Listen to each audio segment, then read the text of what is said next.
Owing to the plight of the coffee industry, which can be said to be a pale shadow of its former self, President Uhuru Kenyatta finally formed a 19-member task force that is mandated to look into the woes that face coffee farmers. Recently, stakeholders from the sector met President Uhuru Kenyatta during his recent tour of central Kenya and submitted their views on the necessary steps that ought to be taken to salvage the industry. KTN's senior reporter Karen Derry spoke to some coffee farmers who told her of their journey from the good old days when coffee was a lucrative venture to now when a majority are contemplating quitting the sector altogether.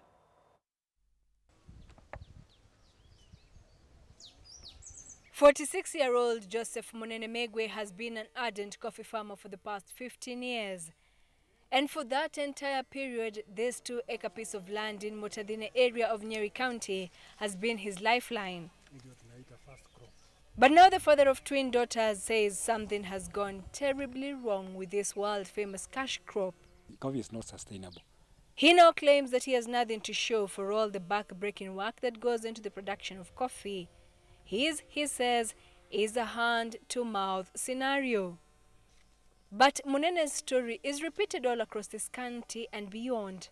There just isn't any money in the once lucrative crop. It is a sector that farmers like Munene describe as a free-for-all for anyone and everyone, giving leeway to cartels and middlemen to rake in the profits while farmers are left to scramble for the bones. A farmer is left in the mercy of merciless. You don't know even what you are expecting. Na ndio tunataka kahawa yetu ikuwa inatoka kilo moja 200. Hatutaki mambo ya middleman, anakuja tunaongea, akienda kuuza kahawa tunamwambia tunataka 200, akiuza hiyo ingine ndio yake. Mahindi Kitale inalipwa hapo hapo ikifika kwa soko. Ukienda kwa Mwere huko mbele unalipwa ukifika soko. Ukienda na kuku sokoni unalipwa hapo hapo. Lakini kahawa sisi hatulipwi, tunangojea miezi 6, watu wananunua mapurando na magari ile inaitwa hama na sisi tunaumia na kukonda. So thorny is the issue that it was top of the agenda when President Uhuru Kenyatta met with farmers' representatives in the region a few weeks ago. Now the president has responded to calls in that meeting to form a task force to get to the bottom of the coffee nightmare. If the government can purchase coffee on behalf of farmers, then the cartels and whoever is dealing with the coffee take from the government. That way the farmer will be rescued. The 19 members of the task force are expected to be sworn in on Monday the 7th of March. The mandate will lapse on 24th of March 2016. The Kenya Planters Cooperative Union says many of its members are now turning their coffee farms into real estate. Kule ambapo palikuwa na kahawa, unapata watu wanatoa kahawa, wanaenda kufanya biashara nyingine ambayo italeta fedha. Kioko wants farmers to be paid upon delivery of their crop, just as it is with other businesses.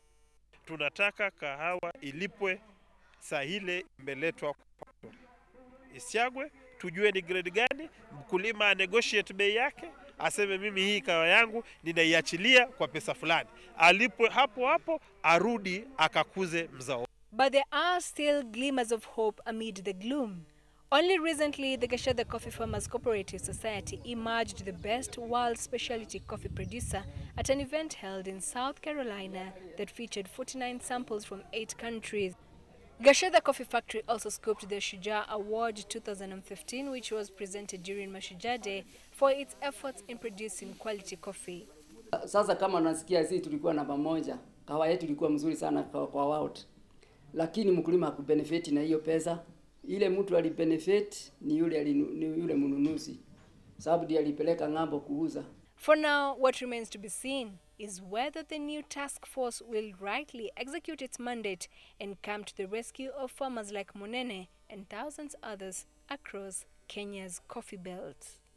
Now, what coffee farmers like Munene are proposing is for the government to take charge of the coffee industry right from the purchase of the coffee directly from the farmers.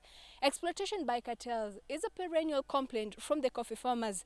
But with the formation of the 19-member task force spearheaded by President Uhuru Kenyatta, they are optimistic that the tidings now will change for the better, and they are expectant and hopeful of better days. Carol Derry, KTN News in Madera West, Nyeri County.